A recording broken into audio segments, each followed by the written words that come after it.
multimedia series talking all things North Jersey wrestling.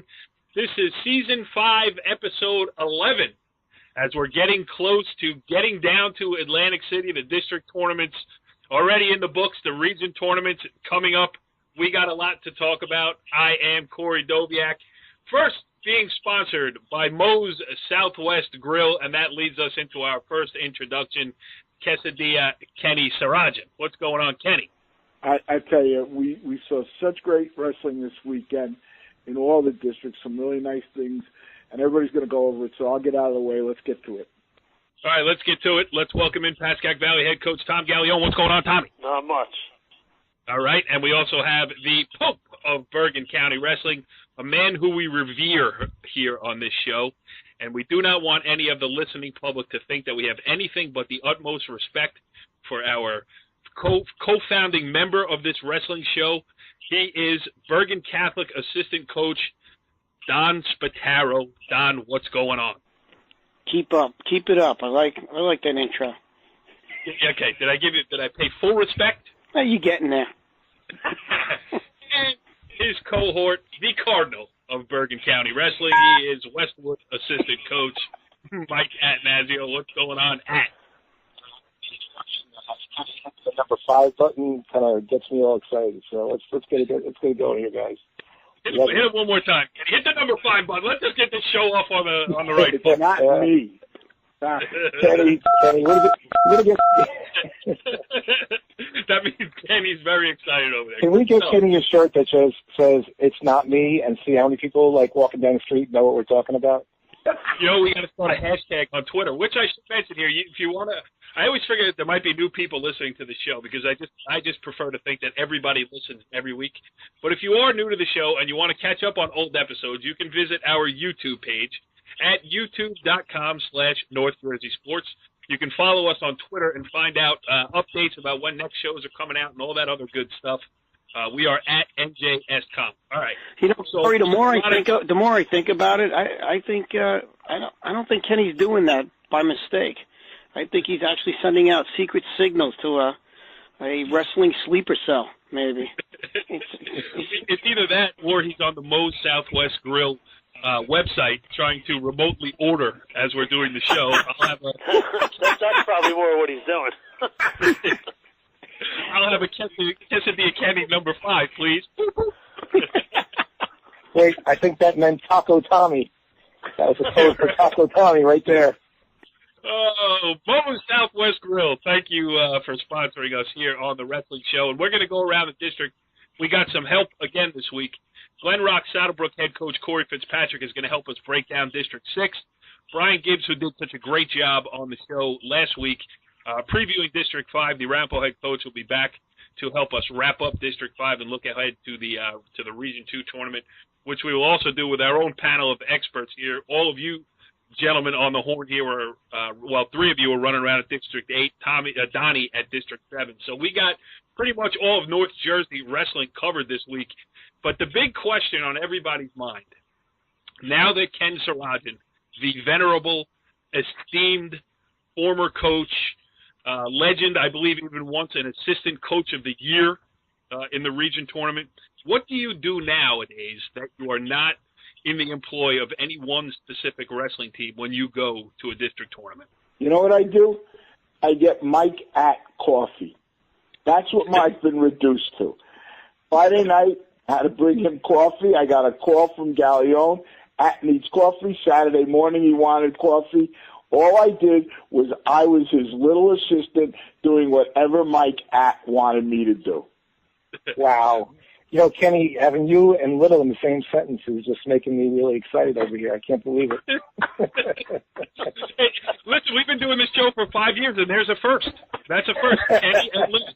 Well, Kenny, you know, you were really there for me. You know, I was touched because I do have a little bit of a caffeine problem, and the coffee at Riverdale was just not going to do it. And Friday night I was going to be a mess without it. So I owe you big time, forever. Big time. All right. Hey, Tom, have you ever had? I mean, you have lunch with Kenny all the time. Has he ever gotten you coffee?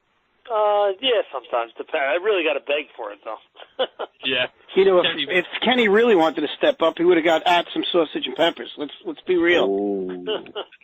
I did that last year at the Regions. So let's wait till Saturday, see if I make it. So we'll see. So Tommy and I are sitting having lunch one day. What do you mean you're not? People want to hear the show. Let's get to the rest. All right. Well, what do you want to do? How do you want to play this? Let's go with District 7 here. That's the home of the juggernaut. The Bergen Catholic Crusaders, New Jersey's #1 wrestling program, undaunted and unbowed in the district tournament. Donnie, how am I doing? A little more. Trying, man. I'm trying. You guys, I don't want to listen. You guys are the best team in that district. You ran roughshod over everybody. Nobody else had a chance. Well, let's talk about District 7 anyway, for all you Bergen Catholic fans out there. I'll tell you, one of the most exciting weight classes I've seen in a while was at 113 pounds. You had 2 state-ranked kids in the weight just to start it off. You had Talati from Dumont, and you had Quinn from Bergen Catholic. And to throw in the mix, the 3rd seed was Berger from New Milford. And I'll tell you what a tournament Berger had. He wrestled Quinn, the 2nd seed. He took it to him. And then in the finals, he had Talati, and he did the same thing to Talati. He came to wrestle, I'll tell you that much. He had a great tournament, and he was named Outstanding Wrestler for his efforts. Yeah, and all kidding aside here, Bergen Catholic, another great run there. Just talk about some of your guys. I mean, I don't know if anybody was a surprise. Did anybody do anything different than maybe what you thought they were capable of doing over there? No, I mean, we had 12 in the finals. We came away with 11 firsts. We had 1 second and 2 thirds. So the whole team will be advancing to the regions. Not a lot of surprises. I mean, a couple kids maybe we expected maybe a little bit more out of them, but there's always this week, and I'm sure they'll redeem themselves. Tommy, you want to congratulate Bergen Catholic on their great run over there at District 7? No comment. Wait a minute. Aren't you the guy who's always happy to see Bergen Catholic do well and represent the rest of North Jersey in a sterling fashion? No comment. Hey, Donnie, I actually have a question for you, and I'm glad you started with the Berger, Talati, and Quinn situation, because there you have a weight class where, I mean, you got 3 guys who can make noise at the regions. And, if you really want to think about it, in the regions, then you have really like 3 kids that were at one time last week that were ranked in the state. So you'll have Donnie Spataro, you'll have Talati, Quinn, and they'll throw Berger into the match. That's exactly where I was going with that. So here's the next question, since you did 113 for us. In some of the other weight classes where, I mean, let's be honest, you got kids who are targeted for state places. Give me an insight as to who the number 2 or number 3 guy in a weight class that we might see out of that district make some noise in the region. Anyone in general you're speaking about, or? Yeah, just no, anybody you're thinking about. Like, I mean, was there anybody you saw who wrestled one of your guys who you say, hey, this kid, can make some noise next week. He's not just stuck behind, our guy, and there's other people that from that district that can make some noise. Example. Well, the 160-pounder that beat our kid David Brennan in the finals, wrestled a real tough match. He was real good on his Morganfield. Excuse me? New Milford. New Milford. Christian Correa from New Milford. Yeah. Oh, okay. And what about the kid from Bergen? Tough on his feet. Always kept coming forward and didn't stop attacking. He was impressive. All right. What about Sisikas from Bergenfield? Isn't that there too? Yes. There's a kid that at one time was a 103, 106 pounder. So he's come a long way. He's gotten a lot bigger. He can make some noise in the regions. He's he's experienced. He's been in the region 2 times prior, so this will be his 3rd appearance. So yes, he can make some noise. And then the other kid from your district that actually could make some noise in the regions. What do you think about the heavyweight? Now we know Chaconis is the preeminent favorite at 285, but what did you see with Krasik over the weekend? He's athletic. He's big. He's fast for his size. And I think he'll definitely do some damage. He's just very agile for a kid his size. Let's talk about some of your guys, Donnie. Obviously, you had 6 guys who won their 3rd title: Nick Soriano, Pete Lipari, Lauren Angelina, Joe Grello, Kevin Mulligan, and Connor O'Brien. We kid around a lot because you guys wrestle such a tough schedule that sometimes an honor like winning a district title can get lost in the shuffle a little bit, but that's still very impressive when you're talking about 3 district championships for 6 different guys on your team. You're correct. I mean, think about it. Each year, you don't know what's going to happen, who's in your weight class. I mean, you could be one of the best kids in the region and still there'll be, maybe a better kid in your weight class in the district. So to win 3 is an honor. I mean, just to win 1, I think, is great. But again, to win 3 is, I think it's a big accomplishment. And you got Soriano, Grello, and Mulligan back next year with a chance to make it 4. That would be even crazier. Yes, and Di Lorenzi will be back next year if he can make it 3. He lost in the finals his freshman year. So, wow. Yeah. So we've got a lot of kids, coming back next year that can definitely make some noise. Maybe, get their 4th title. So. Yeah, if they can find a spot in the lineup. Oh, boy. All right, I took 1 shot at Bergen Catholic. 1, Donnie. That's not so bad. Trying to be humble here, guys. Come on. Hey, Donnie, let me jump in here with a question, Donnie. I talked to Chris Marin tonight at the seating meeting, and he was telling me that your district, because of, impending snow, decided to go with 2 mats for the finals, and he was saying, his opinion was that he thought it was great. Why don't you give me your take? What did you think of having 2 mats for district finals? Personally, I didn't like it. I think it took away a little bit from the kids that made the finals. I know a lot of people in the stands weren't too happy about it, and not just our parents or our fans. Talking to a couple other coaches, they didn't really like it. Is it understandable because of the weather? Yes, but again, if there isn't inclement weather, I suggest doing it again. I understand the necessity to do it because it was getting bad out, and they wanted to speed things up, but it really took away, a little bit from the finals, just to sit there and watch. Instead, 2 matches are going on at the same time, and just didn't like it. This just in from the Bergen Catholic Twitter feed. They got your seeds for the Bergen Catholic wrestlers in the Region 2 tournament. I'll run them down real quick. Joe Caggiano is a 5.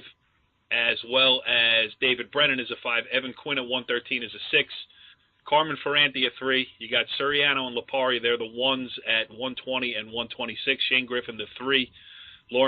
Lorian Angelina also a 3. Brady Ford a 2. Andrew Sumpel a 3. Joe Grello a 1. Kevin Mulligan a 1. Danny Di Lorenzi a 5. So the respect shown again in the seedings for the regions, Donnie, as well. Yeah, there's going to be some interesting matches for us this week coming up. We did, we're very happy with the seeds where our kids landed. Even the kids that didn't get high seeds, we like the position they're in. And some of them, even though that they weren't seeded as high, they've beaten kids that are in their bracket already. So it's going to be interesting. Yeah, absolutely. Bergen Catholic battle-tested, certainly, with the tough regular season schedule that they wrestled through the district tournament with all 14 guys heading on to Region 2. All right, Kenny, did we sum that up pretty well? One quick question, Donnie. Who was Coach of the Year? Coach of the Year was Coach Cartiers from New Milford, and the Assistant Coach of the Year was Coach Van Buren from Dumont. Oh, that's great. And again, we mentioned before that OW was Berger from New Milford, well-deserved. Good. One more side note from our district. We had a pleasant surprise stop by during the storm. The head coach of Nebraska stopped by along with his assistant coach, Olympic champ Jordan Burroughs. And I'll tell you what a guy Jordan is, what an ambassador for the sport. I'm not exaggerating. It's probably for an hour and a half straight. He took pictures, signed autographs, whatever anyone asked him to do, he obliged to it. It was unbelievable. Great programming note here on the Wrestling Show. Jordan Burroughs will be joining us when, Donnie? We'll see. All right, Donnie did such a great job there with the District 7 wrap-up. We'll see if we can keep it going here with the rest of our staff on the Wrestling Show. Talking about District 8, that's where the other 3 guys were. Kenny Saraja did the yeoman's effort. So not only do we have eyewitness account of what happened. We also have audio from those involved in the entire thing. So we'll get to those things first. I'm going to start with our guy, Tommy Gallione, first. And, Tommy, why don't you give us a quick overview of District 8? You were intimately involved with that. Well, as always, it was, just a lot of tough matches, a lot of good kids. I mean, some of the finals, there was two matches that really stand out. And, I know Mike wants to talk about one, but Tropea and Robles at 106, and then Rubinetti and Schneider at 120. Those were two of probably the best matches of the weekend. But, as always, I mean, St. Joe's won, I think, for the 4th or 5th year in a row. Kind of ran away with it, I guess, after the semifinals. I think they had 8 in the finals. Then Emerson was second, and Pascack Hills was third, followed by Old Japan. So, overall, I mean, just a bear of a district from top to bottom. But, the one match that stood out to me was the Tropea Robles match at 106. It was probably one of the most exciting ones. Tropea won 7-5 with a takedown with 4 seconds left on a restart, right off the whistle. Hit Robles with a pretty good double for the win right at the very end, after probably one of the best scrambles that went on for 10-15 seconds by the boundary with Robles in on Tropea's leg, and just couldn't pull him back in. When he finally pulled him back in, they went into a little bit more of a scramble, and then it ended up getting stalemated. But probably one of the best matches that I've seen in a while. I mean, just two kids just really going at it. But exciting as always. Tommy, you are an old pro here on the Wrestling Show because you gave us the perfect segue. Kenny interviewed Tropea from St. Joe's immediately after leaving the mat. We'll get to that after we do this. Spanning North Jersey, kicking over every rock, rolling up every mat, and using his press pass to bypass every entry fee to bring you the most up-to-date information of any internet show solely devoted to local high school wrestling. This is On Location with Ken Siraji. And the great thing about this interview with Jonathan Tropea, done by our own Quesadilla Kenny Sirajan, is that he is nearly almost out of breath, as the kid who just walked off the mat after a district championship. Here is Jonathan Tropea. JerseySports.com. I'm here with Jonathan Tropea, who just won one of the most intensive matches I've seen in 40 years of wrestling. Gary Riotto saved too. 7-5, takedown on the buzzer. You were behind, you come back. Tell me what it meant. It just means that all the hard work I put into this pays off, and never give up on the mat. You're champion of Beast of the East. You're a returning 8th place state finisher. You had beaten Paco during the Christmas tournament. You come back. What was different this time? Nothing was really different. I was just tougher, longer, and kept my composure, and that's really it. 3.8 seconds left. Instead of letting go to overtime, you go for it. What happened? I just think that all the hard work that I do, it pays off. So never quit, never give up on anything. Who's your workout partner? Jason Del Cattivo, a 113-pounder. Let's give him a little credit too, right? Yep. Hey, Jonathan, congratulations. Thank you. It was one of the most. Did you feel this as one of the most intense matches you've ever been in? No, not really. It's just, I did a couple mistakes, but we all have our bad days. We all have our good days. So if you want to be good, just keep going. And that's what we're going to do here. We want to be good here on the Wrestling Show. Kenny, he was pumped up. I literally got him as soon as he stepped off the mat. It was very exciting. Yeah, that was a great match. Fantastic finish, one that will be remembered for a long time. Why don't we go around here? You were also there. Why don't you pick one out, and we'll see if I got sound to match. You got it. I want to talk about the Rubinetti match with Sammy Schneider at 120. To have two really outstanding matches in district finals was really, really exciting. We had fun watching all these matches. I actually go back to the Tropea match, had a great time sitting with Kenny and Tommy, clapping and screaming. The whole place was into it. Really, really, really good atmosphere.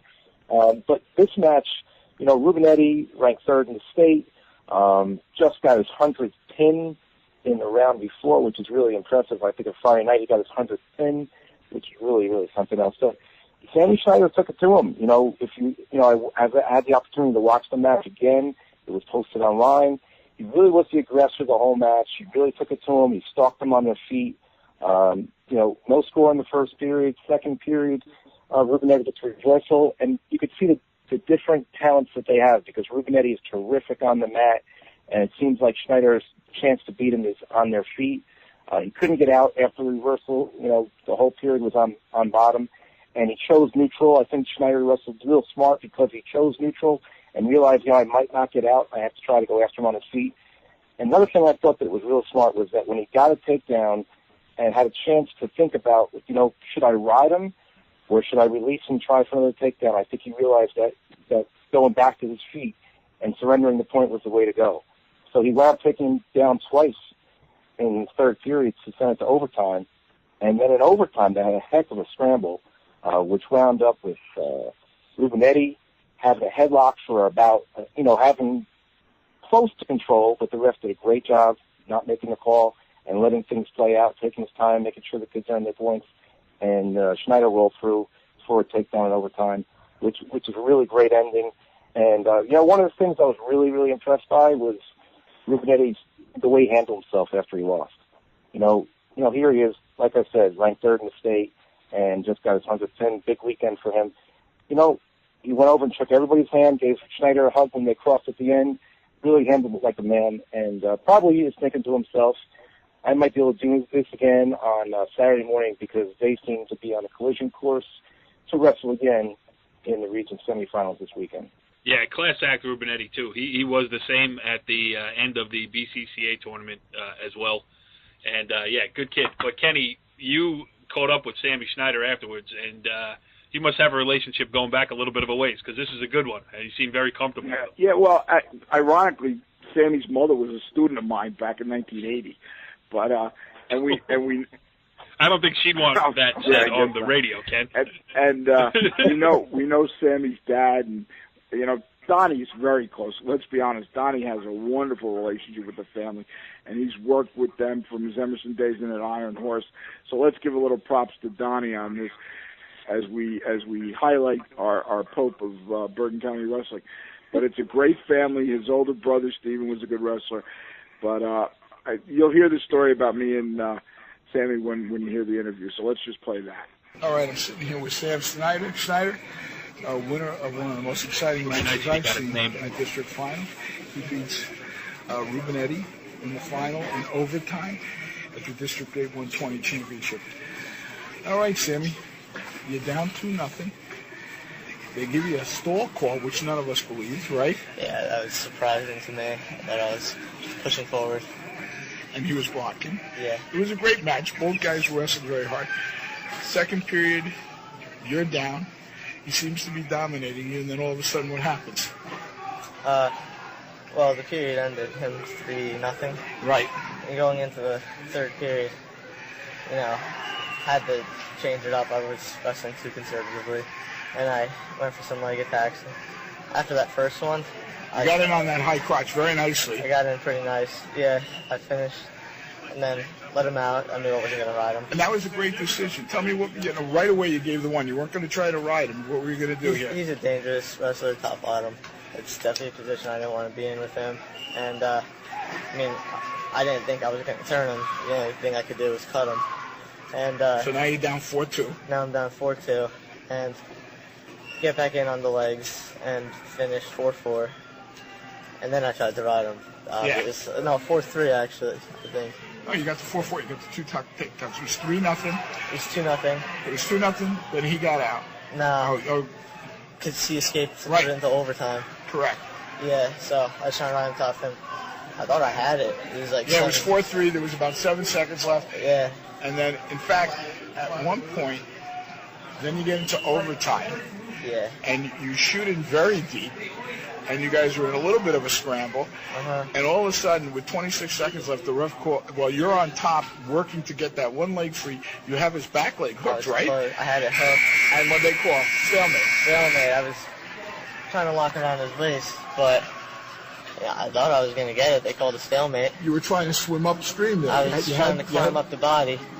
But he's strong hips, and he wasn't going over easily, so I don't know. It wasn't that bad of a call, I don't think. All right, so then you got 20 seconds left, less than 20 seconds left. Yeah. You're in neutral, and now in your mind at all, is it the fact that he scored first, that if you go to the ultimate right out, you got to worry about that, or you're just focused? I didn't want to go into second and third overtime because I think he's a better wrestler than I am top bottom. Okay. That showed through the match, and so I was really trying to attack hard with those last 20 seconds. So you go in. I go in. You go all out. You get it on the leg, and all of a sudden he catches a headlock. And what's going through your mind now?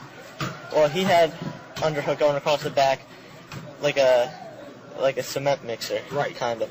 And you know what the amazing thing about it, you don't realize it is, you kept your cool. Yeah. Because if he gets you to turn your hip or get your shoulder, that's two for him. I actually did. I locked it around his waist and I rolled through. And then, you held yourself for a second, and then you rolled through and came up. Yeah. I just pushed off the legs and you went got your around. Yeah. So I mean, this is how many times have you wrestled, Dave? In regular season. This is my second time this year, but back in the day, in 7th, 8th grade. I'm talking about now. Second time this year. All right, so you guys are 120. Obviously it really was a thrilling match, and people went nuts. And you and Andrew must be close. He was very classy about it at the end. You guys shook hands. You respect each other. It's very nice. It's a beautiful relationship. You're going to be there next week, huh? Yeah, I'll see him in regions because I guess I'll be the second seed now. He'll be the third. And then it's for the right to go against somebody else. Who's the other guy? Who's going to somebody? Nick Suriano. Nick Suriano. Yeah. Oh my gosh, Sammy, I'm going to tease you a little bit. You remember about 5 years ago, you and I ran into the first time I met you. You were with your dad, who I know was in a bar actually, and I said you were a little crap of a kid, and your dad says, "Oh, you got to meet Sammy." And I go, "Hi, Sammy, what are you doing?" I said, "Sammy, who's better, you or Steven?" And what'd you tell me right then? I said I was better than him. Now Steven hasn't done bad, but you always said you were better than Steven, right? Yeah. All right. It's a joke, He actually over Christmas break he was at Emerson Park Ridge's practices, and he kicked my a little bit, so I don't really talk bad anymore. Was it nice having him present the medal to you? Yeah, it was surprising, but it was cool. Kenny, great stuff. I mean, it's very rare that I know you have a good relationship with him and everything like that, but to get a kid to go through it step by step like that and actually be that expressive, that's a great interview. It's about him. It's about the kid. He's just a great kid, and like I said, he's been brought up right, and both in his family and in wrestling. So I can't win on this stinking show. I try to compliment you. You say don't compliment me. I try to bust chops. You say people are getting angry that I'm busting chops. I mean, I got to play it right down the middle with all you guys over here. Ugh. All right, District 8, still in it. Where's going next, Kenny? The other great, first of all, let's give props to Mike Att, and they had Kyle Berkner, their first district champ since what year, Mike? Since 2009. Your Patrick Valley's assistant coach, Dan Murtaugh, was our last district champion in 2009. So we caught him, and I think you have some tape on him. Kyle Berkner, say no more. Hey, I'm here with Kyle Berkner. What weight class, Kyle? 132. 132 champ, second seed, comes back to knock off the number one seed. Way to do homework. Brisbane and Pascal Kills, right, Kyle? Yes, sir. What happened to him when you guys wrestled during the dual meet season? During the dual meet season, going into it, I knew it was going to be a pretty close match, a good match. He's always an opponent I'm worried about, and I went out there and wrestled hard. It didn't really go my way, though. What happened? Tell me. I know what happened. Tell me. I got pinned. You got pinned? Yeah. But that's part of the story, Kyle. Yeah. So you come back here, you're the second seed, you get to the finals. What's different this time for you, Kyle? What'd you figure out? My mindset was a lot different. I just thought, wrestle, go out, have fun. Just go out, just have fun and wrestle. Don't worry about the medal or anything. You're doing what you love, and there's no point in worrying about anything. You can just go out and wrestle the way you know how to wrestle. What do you think the key to the match was in terms of strategies? Staying within my own head, staying composed with myself, and not letting the hype of the match or his statistics get in the way of my goal. Okay, that's all the platitudes. Now tell me, wrestling-wise, what did you do differently? I stayed low. I made sure not to stand up straight at all, because his double is pretty did a pretty good double. So I knew if I stood up that he was going to shoot it right away.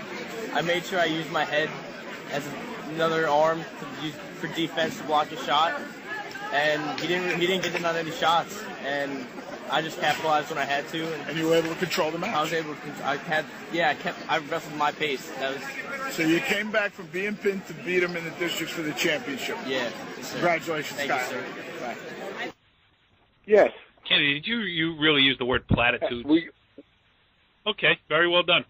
Mike Gatt sounds like a humble kid and a good kid. Okay, Kyle's got the ability. I think he really talked about it in the interview. You learned a lot from that interview.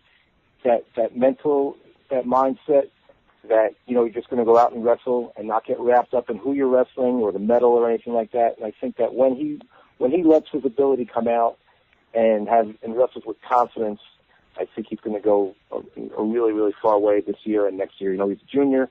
Got one more year with Kyle, and of course this weekend we're really excited about seeing what he can do against Region 2's best competition at 132. Let me set him up for you. Let me set him up for you real quick, and you can go back to back with him. First one is Josh Lewis. Kid was the 3rd seed, Emerson Park Ridge, and in all honesty, his record wasn't that stellar. It's a positive record, but the kid has one great quality, and that's he shoots from anywhere, and he just doesn't stop. He's got a motor.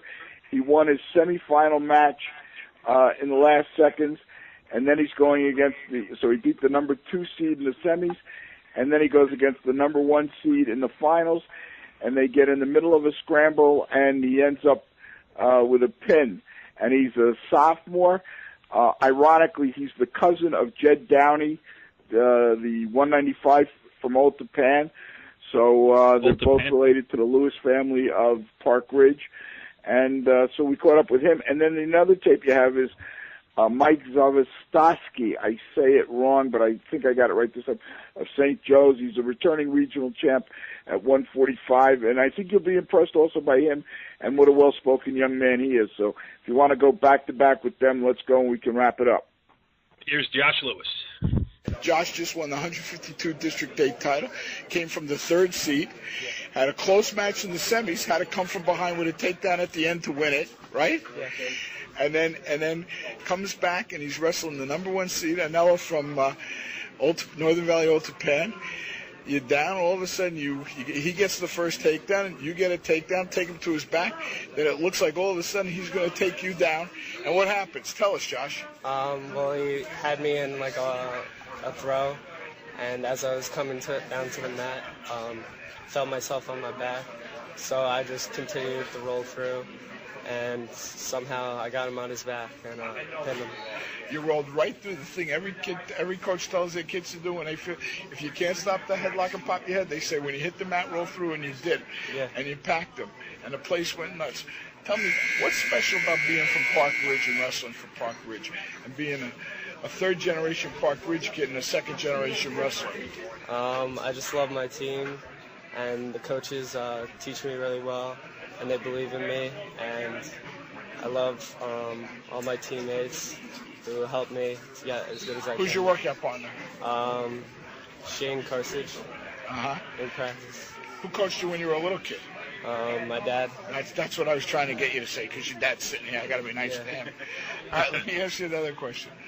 So you come from the 3rd seed, you knock off the 2 and the 1. Next week's the regions. What does this mean to you? It just means a lot.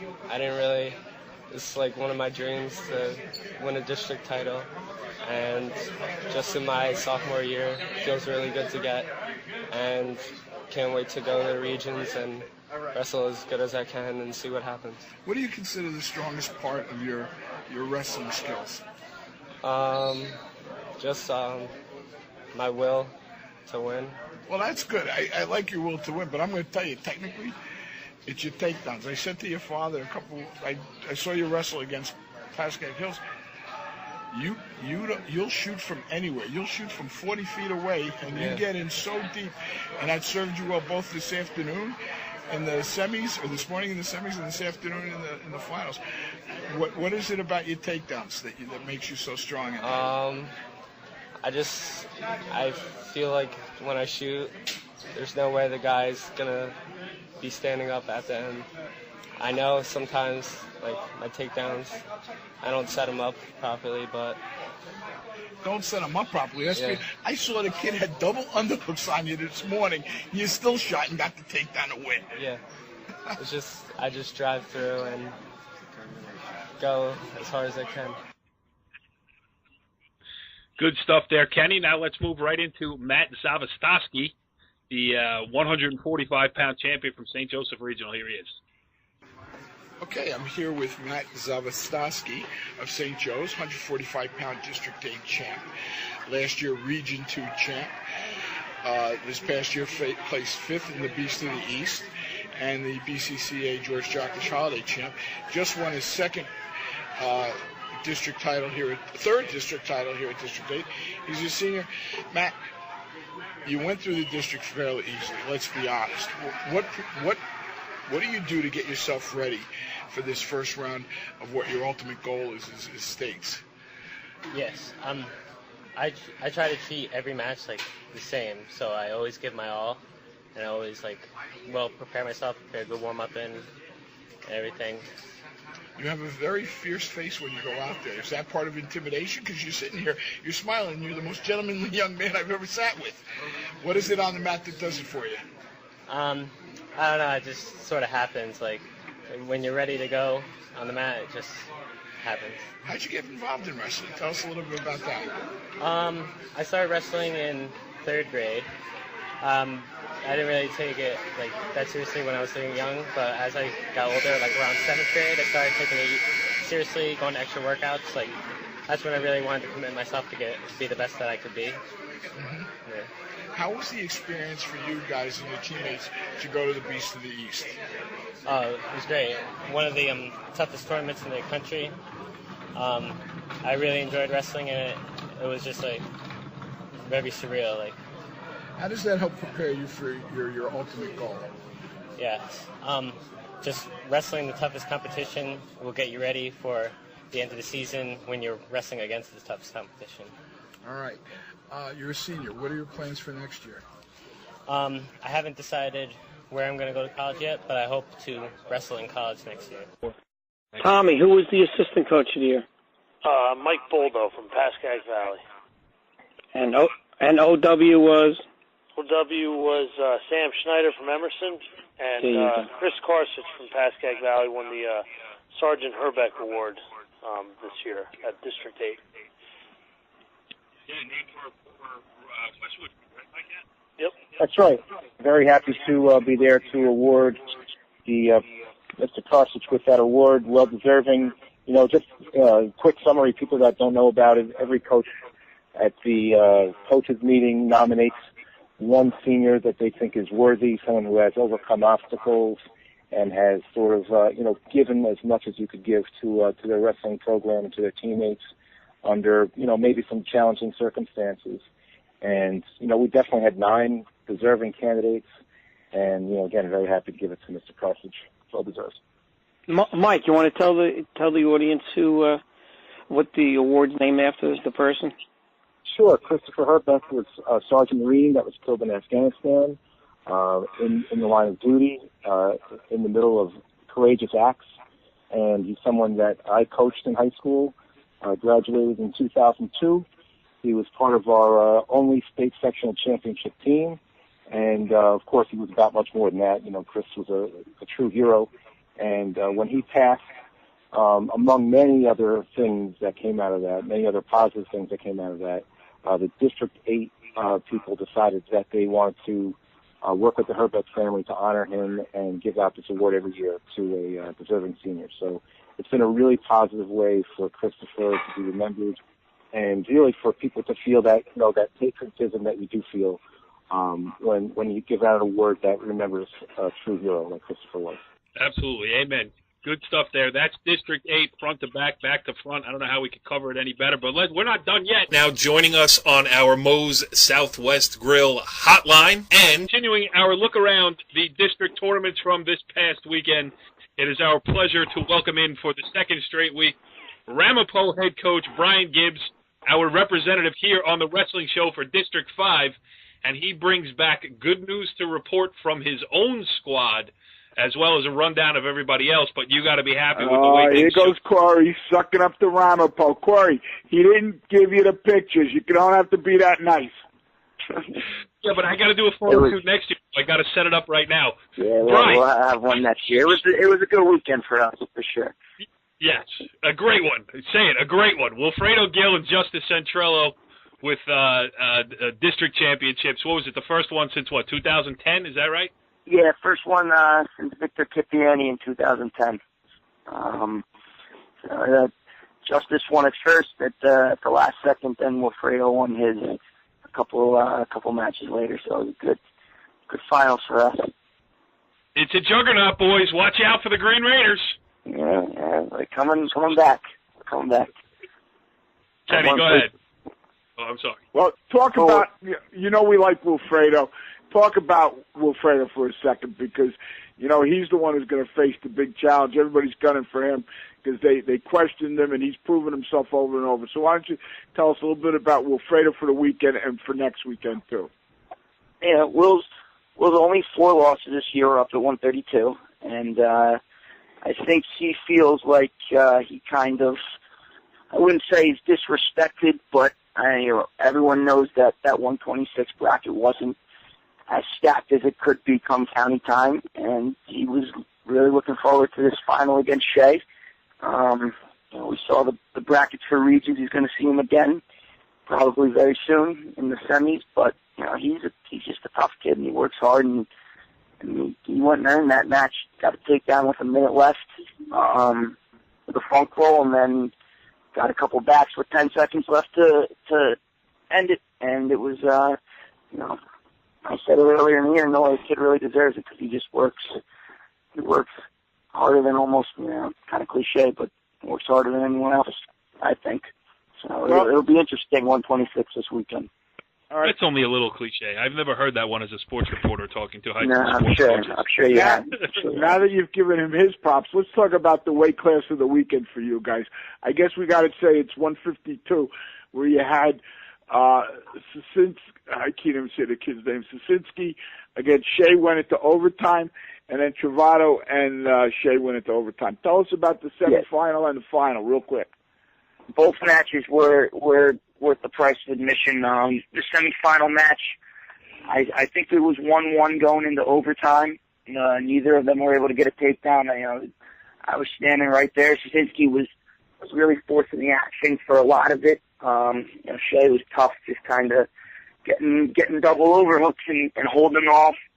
And then we came to the second half of the 30-second rideouts, and I think it was Shea with the reversal that also put Sasinski to his back for a 5-point win. But, that one was incredible. And then the Travato match, Shea just gave him all he could handle. He almost got out there at the end in the second overtime. Travato had to, I think twice, kind of rode Shea out of bounds and held on for the win. So, that should be very interesting come region time, or not come this weekend, because I think all 3 of them are within a point, and obviously Joe's the one to beat, but it wouldn't be a shock to see Shane or Taylor up there on the podium. So those were probably the best matches of the weekend at District 5 for sure. Mm-hmm. Anybody you saw as a surprise? I was pretty impressed with the way Beard Dumpsel, I guess it's not a surprise, but he really handled Sabahi. The kid from Bosco, the Accardi, he's a freshman. He won it at 170 over the Paramus kid, Voorhees. And those were really probably the big surprises for me. Cochran, Mandarino, I didn't think was going to be as close. I guess I didn't realize how good Mandarino is, but Cochran had to get a takedown. It was late in overtime to win that one at 145. So I think Beard Dunfell's kind of dominance and the Mandarino Cochran match and the freshman Accardi for Bottsville are probably my three biggest takeaways from the weekend. Travato ended up MOW, and I think that was pretty deserved, just coming away out of that weight class. Who was the coach of the year? Steve Clack from Paramus. And that, as close as they came to winning the first group championship for a public school up here in, forever, I guess. He deserves that. And he does just a great job. Talking to him in the last couple of years, I've got to pick his brain a little, and he's definitely, he works it. He's gotten them where they're supposed to be just out of hard work. So those class definitely deserved it. I still would have voted for Brian Gibbs. Yeah. But, we can't wait with the fourth place finish. I appreciate it. We can't wait with that fourth place finish. And you got something, Ed? I was going to ask a lot about Cochran's match, but we covered that one already. I don't think people realize how good the Bosco kid is. I think that he's going to make some noise in regions and kind of come out and sort of be front and center at that weight class, and people are going to realize that he's definitely a player to possibly make it to AA this year. Yeah, Mandarino's definitely a tough kid. The Ryder kid at 160, he was the 3 seed coming in, beat Boscarino, who was the 4 seed in the final, 5-3. So I think both of them can compete for a chance. They're both, I think Ryder was a Region 4th last year, and Boscarino's a good wrestler. So I could see both of them competing to be on the podium this weekend. And those are probably your best takeaways. I like the Attanasio kid from Paramus beat Dean Maria from Highlands at 120 with a late takedown, and I thought that was a little bit of a surprise. I thought Alphonse Dean Maria might have walked away with that weight class, but Attanasio took it to him late. So that was another good match. The finals were definitely fun for us, for the people at Boston. How about the younger Chaconis, Eric Chaconis? He had a big one in the finals. He had. I didn't know he had lost to the Paramus kid earlier in the year. Yeah. But you wouldn't have known it from the way he took it to him. It was a quick takedown right to the kid's back with a cradle, and then obviously Zach goes out there in the next 45 seconds wraps his match up. So I guess it's got to be pretty cool for Mr. and Mrs. Chaconis to be able to see that happen one last time, I guess. And the great thing about having wrestlers for sons is you don't even have to take them out to dinner afterwards. No, well, speaking of dinner, let's take a break right now. And you know what a great place to take a break would be at? Moe's Southwest Grill. Let's not forget them. So wrestlers, when you're done with your season and you're ready to eat again, don't forget to go to Moe's Southwest Grill. Get a burrito or a Kenny Quesadilla or a Tommy Tortilla. Kenny Sarandon could not have summed it up any better with the sponsor on the wrestling show, and Brian Gibbs could not have done a better job breaking down District 5 for us for the second straight week.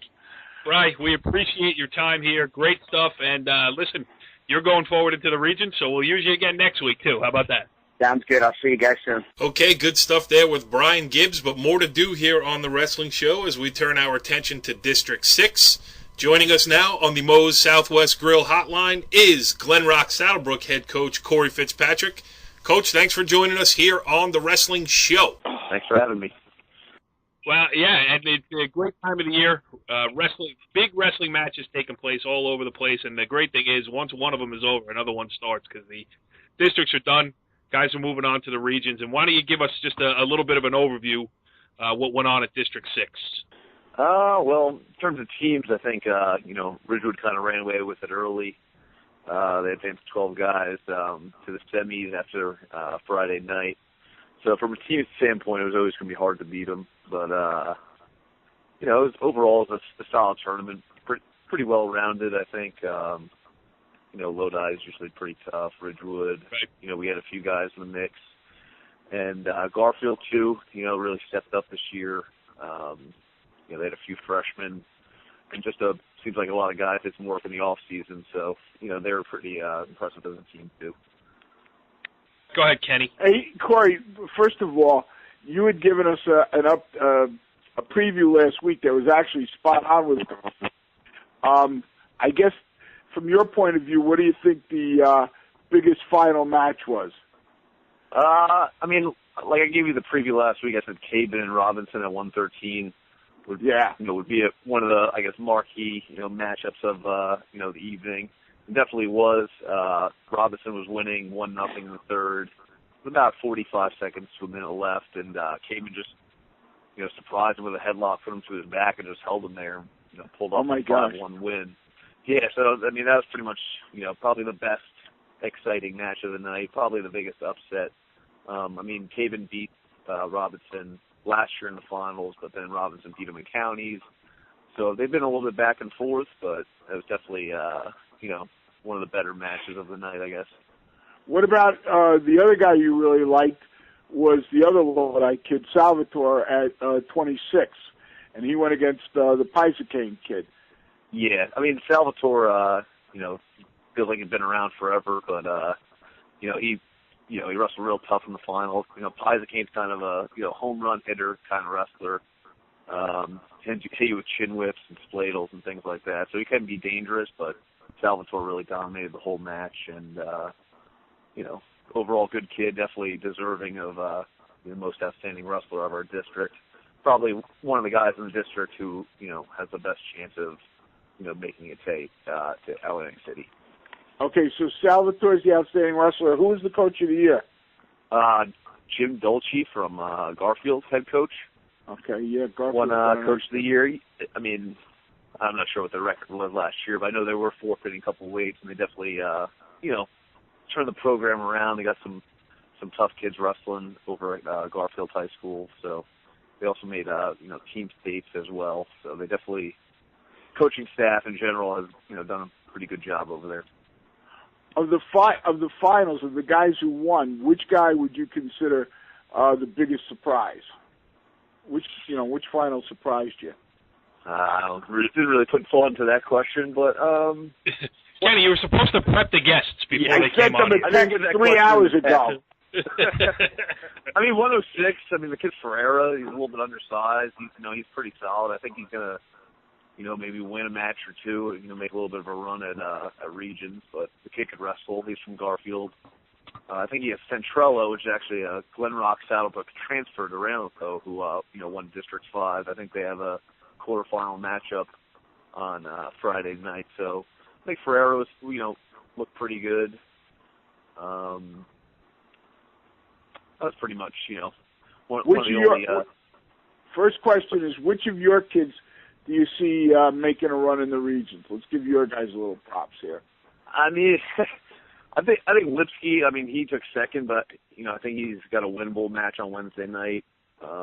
Jacobson, Drew Correa, Friday night from New Milford, who wrestled pretty well at districts. And, I don't know. You got to beat tough guys in regions, the bottom line. So, we'll see who shows up out of my guys. Hopefully, they can maybe pull an upset here and there. Somebody's calling with more questions for the coach. No, one more question. Cory's got to go to bed. One more question for him. Cory, other kids from your district, Ridgewood's 82-pounder, is it? Yeah, Inlander, yeah. If you look at it, all the guys in the in District 6, I think Salvatore and Inlander definitely have the the best chances in terms of getting to Atlantic City. Obviously, it's a not an easy road by any means, but I think if you had to pick two, I think those would be the two out of our district to make it down there. All right. Anybody? Yeah. Well, go ahead. Anybody else have anything to ask him? Tommy, at Donnie. Well, forget Donnie. Donnie only knows his Bergen Catholic guys. Okay, I have a question for you, Cory. If you're looking at your district as from a team standpoint, Ridgewood's kind of won a number of titles in a row, and I've left your district a few times. A lot of fun over there, but it seems like Ridgewood has had a long run. Do you see that changing? Like Garfield's got some nice young kids in their program. Maybe they're coming up. I know you guys, your team won the freshman county tournament. Do you see those younger kids translating to a little bit more challenging team race in the next couple of years? The good ones will really help Bergen Catholic next season. I mean, I surely hope so. I mean, obviously we want to go into the district trying to win the team title every year, but I mean, Ridgewood just has had the guys, the numbers. I mean, when I was at TCNJ, I had 5 guys and they had 26. So I mean, they definitely have good numbers in that program. So I think it's going to be a little bit difficult in the coming years to knock off Ridgewood, but I do know they graduate a lot of guys this year, as they did last year. So who knows? Maybe next year it could be Garfield. Maybe 2 years from now it could be Glen Rock, Sourbrook, or we'll see. It really depends. It really depends on how much work we put in the off season with these guys. Translates over into that kind of result. So we'll see. Right. I mean, I'm sure everyone in the district wants Ridgewood to get knocked off. I mean, usually the guys on top is usually the most hated, right? I mean, that's the way it goes. Yep, absolutely. I mean, if you're a Bergen Catholic coach, you know that. Why, Don, do you hear grumblings from other programs about Bergen Catholic? No, not really. Never. All I can say is stay tuned for the rest of this edition of The Wrestling Show. Anyway, Cory Fitzpatrick, the head coach of the Glen Rock, Saddlebrook, I don't know, what are you, the Panther Falcons over there? Something like that. Yeah, well, great stuff. We appreciate your help last week putting together the preview of the district tournament. We appreciate your help this week helping wrap up the District 6 tournament. Best of luck to your guys going forward, and we'll talk to you down the road. All right, thank you. All right, that is our look back at the district tournaments here on The Wrestling Show, but we ain't done yet because we got to take a peek ahead at the Region 2 tournament, which is right upon us here. But before we do that, Tommy, I think I think maybe we should play the Dave Bucko interview. Don't you think? Yeah, sure. You threw a curveball at me, pal, and you buckled my front leg. I couldn't get a good swing on it. So we'll move forward. We'll go into the regions here. We'll make it short but sweet, but I think the way to do it is probably let's pick a weight class. Let's go around the room. Everybody talk about one that you might find interesting here. Of course, we will have full coverage of the Region 2 tournament next week. I'm sure Kenny Sirajan is going to have the old recorder going. We'll get some more guests, and we'll do all that type of thing when the tournament is complete. But preview-wise, Mike Attanasio, why don't you do the honors? You go first. What weight class you're picking, and tell us about it. All right, I'm going to pick 220 because I feel like, Stanley has clearly been the leader of this weight class since the beginning of the year, really since sometime last year. It started to establish himself as a real possible state contender, put a lot of time into the off-season, county champ. And I think the bottom bracket's interesting because O'Brien had a close match with Stanley in the county finals. But, when you put Eric Chaconis in there, who beat O'Brien last time, and seems like he might be getting hot at the right time, I'm interested to see him wrestle O'Brien and possibly make it interesting and challenge Stanley in the finals. So I'm going 220 is an interesting weight class to watch this weekend. All right. Donnie Spataro, where you looking? Well, I think 132 is very interesting. You have Stam Cali. 2 years ago, he was a region champ. And then last year, he had a little bit of a rough season. He had a lot of injuries last year, and they bounced him up and down like 2-3 weight classes. But he seemed to have found his groove back again this year. Also in the weight classes, the second seed lost this from Paramus. And then you got Shane Griffin, freshman from Bergen Catholic, who's wrestled Cali, who actually beat him the last time. They've wrestled 3 times. Cali beat him at the Beast of the East and then the dual meet, and then Shane turned the tables on him at the state session. So, that's an interesting match with Griffin. It could be Griffin and Loftus in the semis. And then, obviously, the winner gets the, possibly can get Sam Cali. I know Mike's kid's in there. Berkner, he's got 30-something wins. Folker, number 4 seed from Hackensack. So this weight class has got a lot of good kids in it. It's interesting to watch. Absolutely. Tommy, which way you going? Well, I look at, we talked about it before, but 120. You have, obviously, Suriano at the top, but then in the bottom half you have, District 8 final, which was, like we talked about, Mike talked about, one of the best matches of the day. You have possibly Rubinetti and Schneider meeting again in the semis, though, this time. So, plus you also throw in, the kid Nurcio, who's wrestled those guys tough this year as well. So I think that's just from an excitement standpoint, watching those two again in the semis, with the match they just had on Saturday night is exciting. Yeah, and their prize is that they get to wrestle Soriano. Kenny, you got a weight class you're particularly fond of? Yeah, I got 113 because I see that as, you got DeLuise from Don Bosco, you got Berger who just had a great tournament from New Milford, you got Pilati and Quinn from Dumont and Bergen Catholic, and you even have Gabe Robles and Chris Caban and Del Cordova from Lodi and St. Joe's. I mean, anybody, and Andrew Herdman. Look at that. So you got 8 people, and I don't think anybody can tell me who's going to win that weight class right now. I really don't know that anybody can tell me who's going to win that weight class and which of those 3 are going to go to the States. So that's why I like that weight class. The other weight class I like that I'm going to throw in is... Whoa! One per person. No. This is because... Why do you get 2? Because I weigh more than all 3 of you together. That's just true. This ain't the food line. Maybe come down a little bit. Have a quesadilla. Kenny, this ain't the food line at Moe's. You can't have to. No. If you look at 52, you can have Travato and Shea against each other. But I think one of the more interesting matchups may come either in a wrestleback or something where you have Shane Shasinski of Northern Highlands, the up and coming sophomore, against Andrew Sample of Bergen Catholic, who used to wrestle at Northern Highlands. So I think there's a little interesting side story there that everybody may want to pay attention to. We're talking about finals and semis, and Kenny's talking about wrestlebacks. Okay. I got a question of the week for you. Wait, hold on. I was unprepared for that type of... Is this a regular question of the week or creepy question of the week? And now it is time for the segment that is sweeping the high school wrestling world. A segment so confounding, so creative, and so calculated that it often leaves our panel speechless or pleading the fifth. It's Ken Sarajan's Coach's Question of the Week.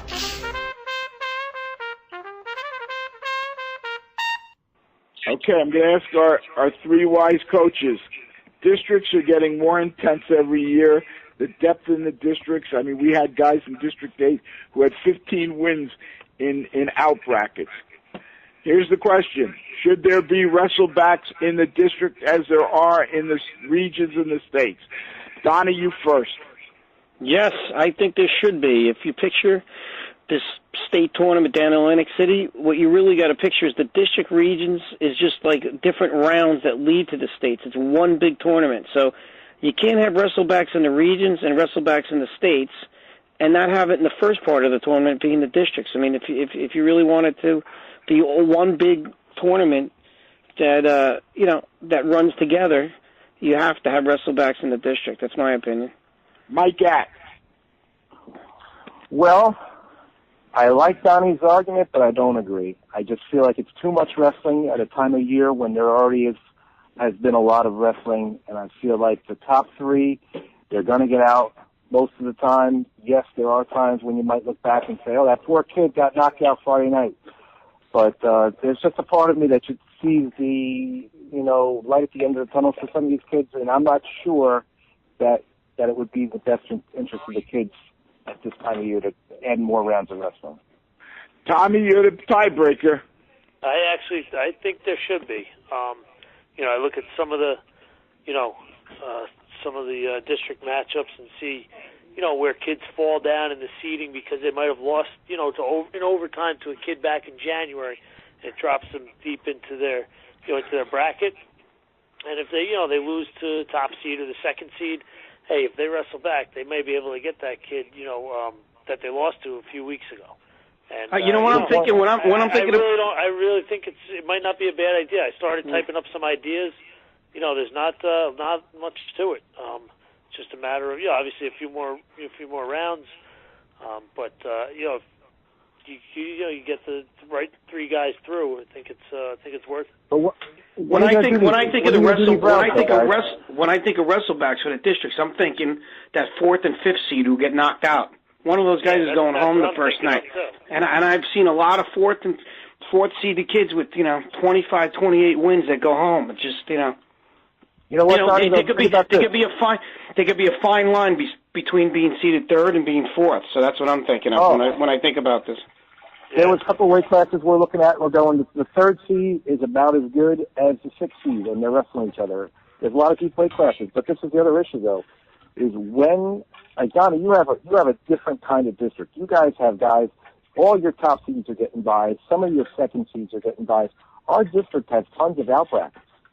And where is this wrestling, or when is this extra wrestling going to occur? Because you guys do it. You guys do a 2-day tournament. You do a 2-day tournament, correct? Yeah. Well, I'm sure you can fit another round in there.